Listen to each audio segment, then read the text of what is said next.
জাতীয় ঈদগাহ মাঠে ঈদুল আজহার প্রধান জামাত সকাল 7:30টায় অনুষ্ঠিত হবে।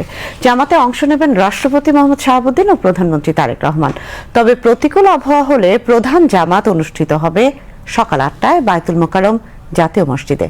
এছাড়া ঢাকা দক্ষিণ সিটি কর্পোরেশনে ঈদুল আজহার প্রথম দিনে 8 ঘণ্টার মধ্যে কোরবানির বর্জ্য অপসারণ করা হবে।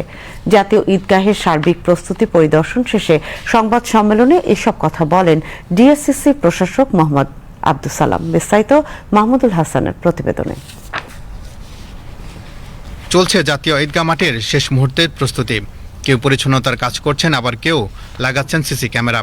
প্যান্ডেল, তোরণ, বিদ্যুৎ ও নিরবিচ্ছিন্ন নিরাপত্তা ব্যবস্থার কাজ দ্রুত গতিতে এগিয়ে নিতে কাজ করছেন শ্রমিকরা।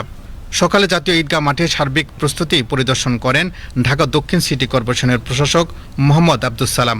পরিদর্শন শেষে সংবাদ সম্মেলনে ডিএসসিসি প্রশাসক জানান, ঈদুল আজহার প্রধান জামাত অনুষ্ঠিত হবে সকাল 7:30টায়।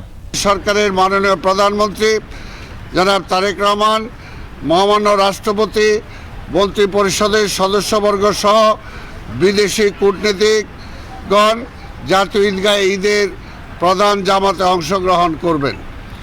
আবহাওয়া প্রতিকূল থাকলে জাতীয় মসজিদ বায়তুল মোকাররমে ঈদের প্রধান জামাত সকাল 8টায় অনুষ্ঠিত হবে।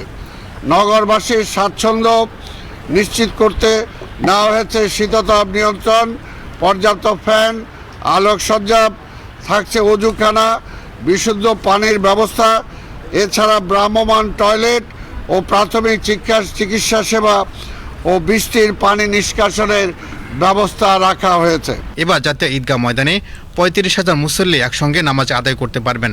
এছাড়া নারীদের জন্য রয়েছে পৃথক নামাজের ব্যবস্থা। জাতীয় ঈদগাহে প্রবেশের পথ রয়েছে 4টি এবং বের হওয়ার পথ থাকবে মোট 7টি। রয়েছে পর্যাপ্ত অজুখানা। এছাড়া কোরবানির পর 8 ঘণ্টার মধ্যে কোরবানির বর্জ্য অপসারণ করা হবে বলেও জানান ডিএসসিসি প্রশাসক।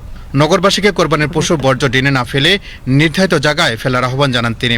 ঈদের দিন কলাবাগান এসটিএস থেকে দুপুর 1:30 ঘটিকায়, এসটিএস থেকে মাতোয়ায় ল্যান্ডফিলে কোরবানির বর্জ্য পরিবহন আনুষ্ঠানিকভাবে শুরু করা হবে। পরবর্তীতে 8 ঘণ্টার মধ্যে অর্থাৎ রাত 9:30 মধ্যে ঈদের প্রথম দিনের বর্জ্য অপসারণ করা হবে ইনশাআল্লাহ।